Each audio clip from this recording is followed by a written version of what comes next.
welcome everybody. We're gonna talk about prayer and meditation today, but of course we're gonna do it 911 style.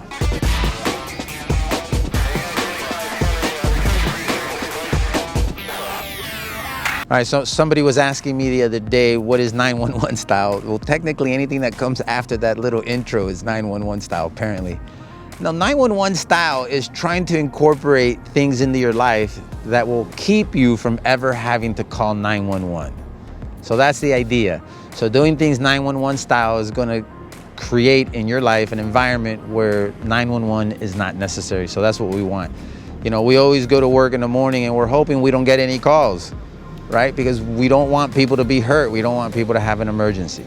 So every day my prayer is, you know, Lord, let us have a nice, quiet, safe day for the community and for us. And that's it.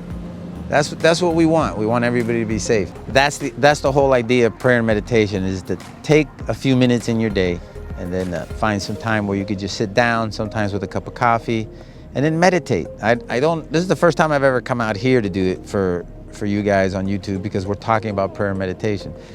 But I usually do it in the car, do it at home, sipping on some coffee right there at the table. So when you're real busy, you gotta find the time and make the time and think, what kind of person am I being, and how am I, and in particular to our subject is, what am I doing to make sure that I'm the healthiest person that I can be? Because if you care about the people that are around you, you don't want to be a burden to them. And believe it or not, all the people that we're interacting with, our family, friends, people who care about us, people who love us, your health is not only important to you, but it's important to them. And so people go around and say, well, I just want to be happy. Yeah, what about your kids when dad is having, you know, a cardiac event, or is diabetic, or having to go to the hospital because now they're gonna have to amputate a limb because of his diabetes? All those things affect all the people that you love. And if there are simple things that you can do to fix those things, then it's incumbent upon you to meditate on that and sit there and say, okay, am I really doing what I can do to take care of myself? Am I really being responsible with this machine? And so that's what I just challenge everybody to meditate on, that concept. You're a biological machine. There are instructions on how to take care of it. And are you doing what is necessary? Meditate on that concept. Am I being as healthy as I can be? Am I taking care of myself in the way that I need to take care of myself? Am I in the long run going to be a blessing or a burden to the people who love me? So the idea is to die healthy. Live long, live young, die healthy. That's the mantra around here. That's the concept I want to project to you guys. It's something that can be attained. I don't know why we give into the fact that we have to be overweight, we have to have diabetes, we have to have hypertension. I mean, the minute the doctor diagnoses you with hypertension, that you have a situation, immediately should begin your journey. Journey should begin before that, right? But it hasn't, so can't worry about that. But today, the minute you're diagnosed with something or told, listen, you've got this, you need to meditate on that. That's why you have a discipline of meditation. The minute you have some information, instead of acting like a crazy person, then you sit there and you meditate on it.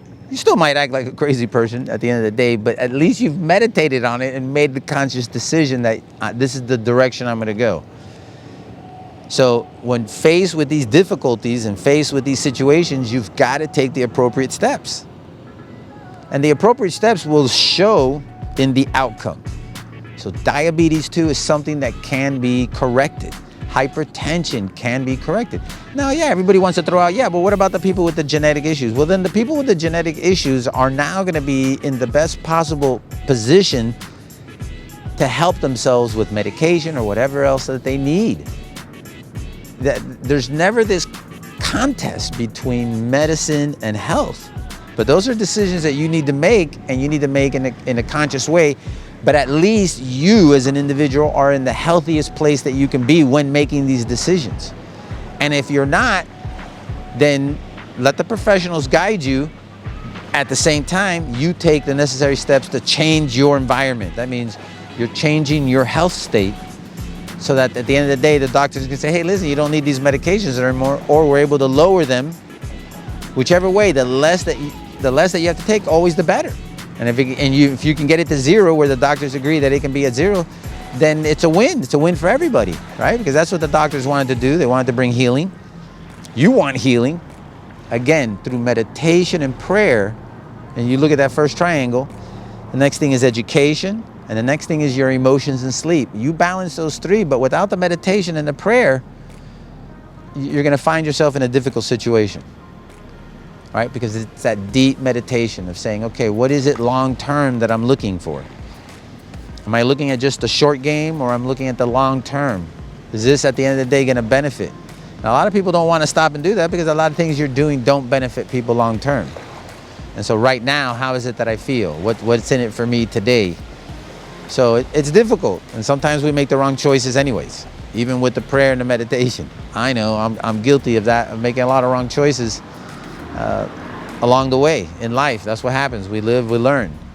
But having a discipline of prayer and meditation, I think, is really going to change the way that you approach things, especially your health. Remember, this is a health and fitness channel. And that's what I'm looking to do. I'm looking to bring everybody's health to a place where they don't need to be calling 911. Yes, we're all gonna get sick, but hopefully it's not a stroke, it's not a diabetic emergency, it's not a hypertension emergency, it's not a cardiac event. I mean, all of these things, or the majority of these things, let's put it this way, the majority of those situations can be controlled through healthy habits. And I've given you 9 laid out in the triangle matrix. Again, will put you in the best environment possible to avoid having to call 911. This is what it's all about, is being able to avoid you having to call 911 for a medical emergency. And hopefully in any type of emergency, right? We don't want you hurt ever. But it's those medical emergencies that really are within your control. The traumatic emergencies a lot of times are not in your control. The medical emergencies that are within your control, that's what I'm helping you to change. You're going to be a healthy person when you start meditating and praying about it. And then say, okay, and all you can do is take baby steps. In the beginning, this can be very confusing, even for people who are in shape, but are not necessarily healthy. There's plenty of people who are in shape, who are not healthy. If you're not eating right, the insides are also what matters. The outside can be a reflection of the inside, but it can also be a manipulation of hard work. If you do hard work on the outside, it shows, and that is a necessary component, but it's not indicative of a total health. Your total health, get blood work, make sure that your blood work is showing you what you're seeing on the outside and even feeling. There's guys that I talk to or listen to that sit there and say, hey, listen, I feel fantastic, but when they look at their blood work, it's showing them something different. So your blood work has got to coincide with the way that you feel. I don't want you to have great numbers and feel terrible or look terrible. So we want everything. We want the whole gamut. 911 is about everything. We want everything that is possible. We want health on the inside, health on the outside. And we want our emotions in the right place. We want our heart in the right place. We want our blood work in the right place. And that's our meditation, or part of our meditation, on a daily basis. It doesn't have to be the only thing you meditate. It's one of the things that you meditate on during your 10, 15, 20, half-hour time of meditation. You want at least 5 minutes. And then from there, at least, I would say a good 15 minutes is a solid place to be every day.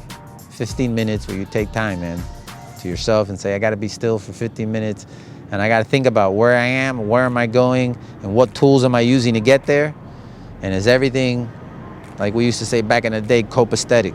Is everything good? Is everything right with the way I'm doing things for myself and for the people I love? Meditation is critical. All right, guys, thanks for checking in with me today, listening to the video about prayer and meditation.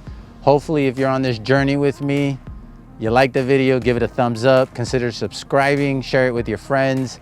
Leave me a comment down below about your time of prayer and meditation and what you think it looks like, what you agree with the video. Let me know. All right, guys, thank you so much for watching the video.